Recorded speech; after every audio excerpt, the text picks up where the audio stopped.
Voici le tout nouvel aéroport international de Beijing-Daxing.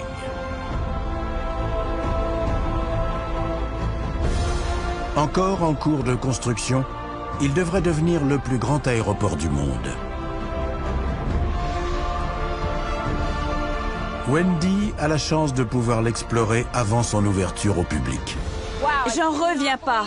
C'est fou la hauteur du plafond. Toutes ces courbes et ces ondulations sont incroyables.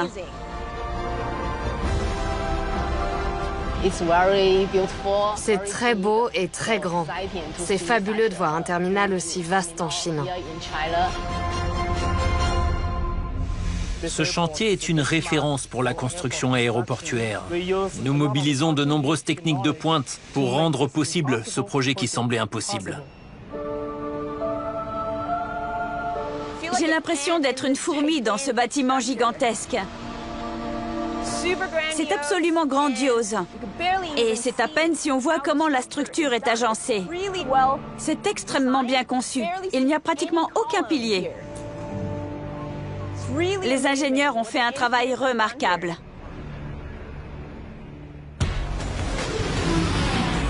L'ensemble du site occupe plus de 45 km², soit les 2/3 de la superficie de Manhattan. Le spectaculaire terminal en forme d'étoile couvre au total 700 000 m², avec un toit immense fait de 52 000 tonnes d'acier, un poids équivalent à celui de 500 locomotives à vapeur. Une fois achevé, l'aéroport possédera 6 pistes, un record, et pourra accueillir 100 millions de passagers par an.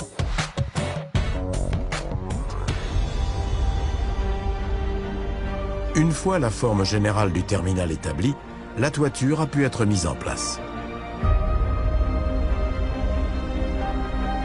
On a commencé par élever 8 poteaux massifs. Puis le toit a été construit morceau par morceau.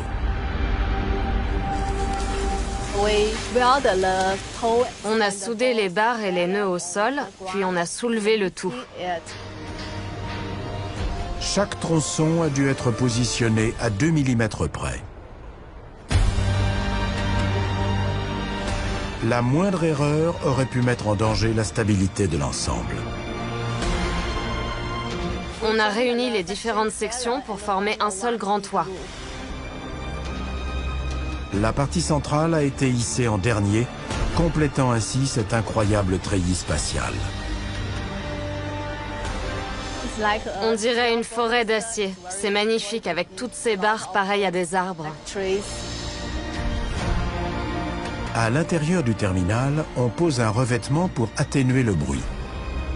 Sur le toit, 8000 panneaux de verre forment un puits de lumière et 40 000 panneaux d'aluminium étincelant viennent parachever cet extraordinaire ouvrage.